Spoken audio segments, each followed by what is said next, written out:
Okay, hello and welcome to the tutorial for how to figure out how much copper you need for your heat engine. So here we have a couple examples of boats, and here we have a boat with no tubing in it, but it does have a candle and it has a couple of holes for where the tubing is going to go through the boat. Here we have a spinny boat.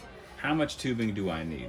Well, so we want to think about a few things. One is we want to think about the shape of the tubing that we see here.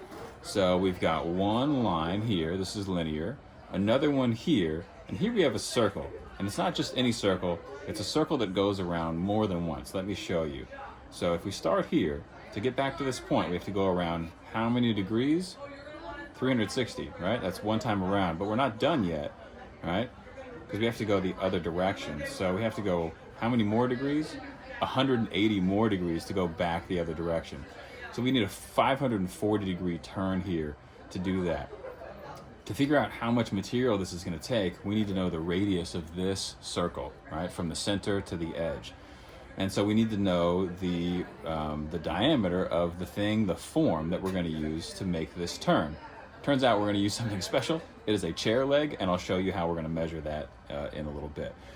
So let's think about this. How do I measure these things? Well, on a bare boat, right?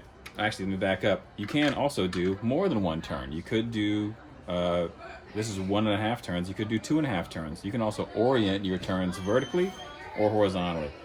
So with that said, I need to pick a spot for my candle. Usually it's either going to be in the middle or maybe a little bit towards the front. Generally not back here in the back. All right, but we can vary this. So let's say I choose to put it here, and I want my tubing to go pretty far out the back. All right, all of these went out. Let's see how far. All right, that's about 10 centimeters out the back. So I want at least that much, if not more. And so what I need to do is measure my run. So I'm gonna go from the candle, and then I wanna have 10 centimeters hanging out the back.